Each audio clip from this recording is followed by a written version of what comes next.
जय माता दी दोस्तों, भक्ति युग में आप सभी का बहुत बहुत स्वागत है। माता रानी आप पर, आपके पूरे परिवार पर अपनी कृपा बनाई रखें।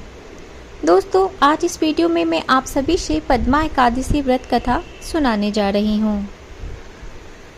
कथा इस प्रकार है।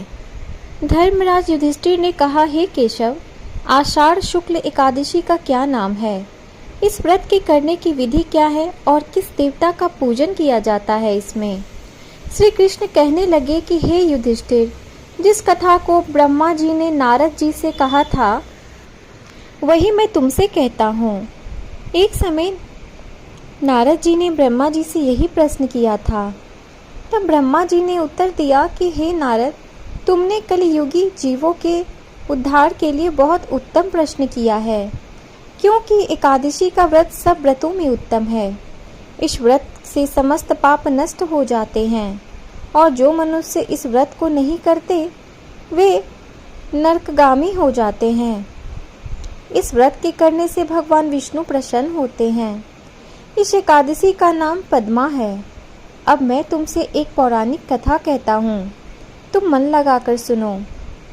सूर्य वंश में मानधाता नाम का एक चक्रवर्ती राजा हुआ है, जो सत्यवादी और महान प्रतापी था। वह अपनी प्रजा का पुत्र की भांति पालन किया करता था।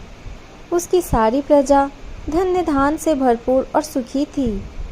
उसके राज्य में कभी अकाल नहीं पड़ता था। एक समय उस राजा के राज्य में 3 वर्ष तक वर्षा नहीं हुई और अकाल पड़ गया। प्रजा अन्न की कमी के कारण अत्यंत दुखी हो गई। अन्न के न होने से राज्य में यज्ञ आदि भी बंद हो गए। एक दिन प्रजा राजा के पास जाकर कहने लगी कि हे राजा, सारी प्रजा त्राही त्राही पुकार रही है, क्योंकि समस्त विश्व की सृष्टि का कारण वर्षा है।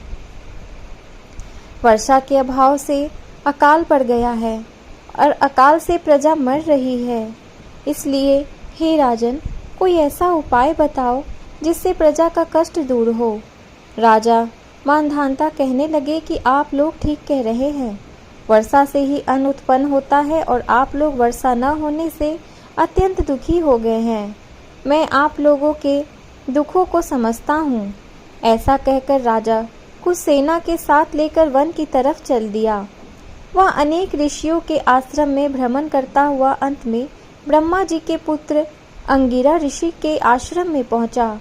वहां राजा ने घोड़े से उतरकर अंगिरा ऋषि को प्रणाम किया।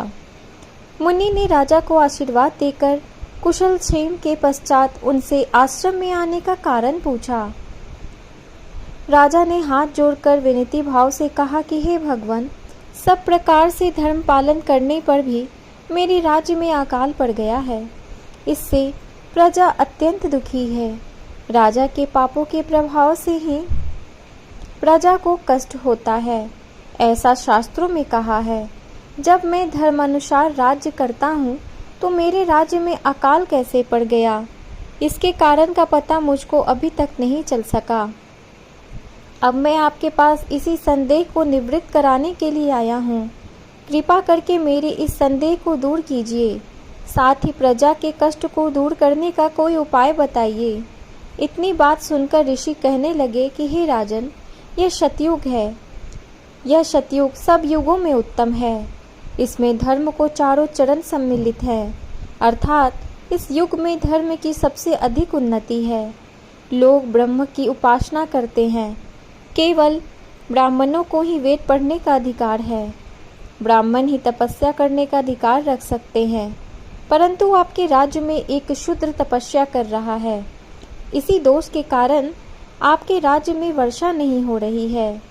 इसीलिए यदि आप प्रजा का भला चाहते हो तो उस शूद्र का वध कर दो।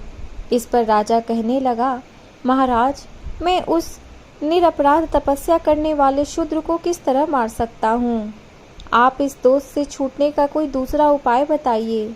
तब ऋषि कहने लगे कि हे राजन, यदि तुम अन्य उपाय जानना चाहते हो तो सुनो। आषाढ़ मास के शुक्ल पक्ष की पद्मा नाम की एकादशी का विधि पूर्वक व्रत करो।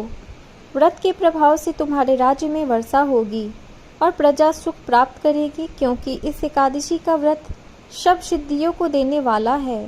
और समस्त उपद्रव को नाश करने वाला है। इस एकादशी का व्रत तुम प्रजा, सेवक तथा मंत्रियों सहित करो। मुनि के इस वचन को सुनकर राजा अपने नगर को वापस आया और उसने विधि पूर्वक पद्मा एकादशी का व्रत किया। उस व्रत के प्रभाव से वर्षा हुई और प्रजा को सुख पहुंचा। अतः इस मास की एकादशी का व्रत सब मनुष्यों को करना चाहिए। यह व्रत इस लोक में भोग और परलोक में मुक्ति को देने वाला है। इस कथा को पढ़ने और सुनने से मनुष्य के समस्त पाप नष्ट हो जाते हैं। तो बोलिए विष्णु भगवान की जय। विष्णु भगवान की जय।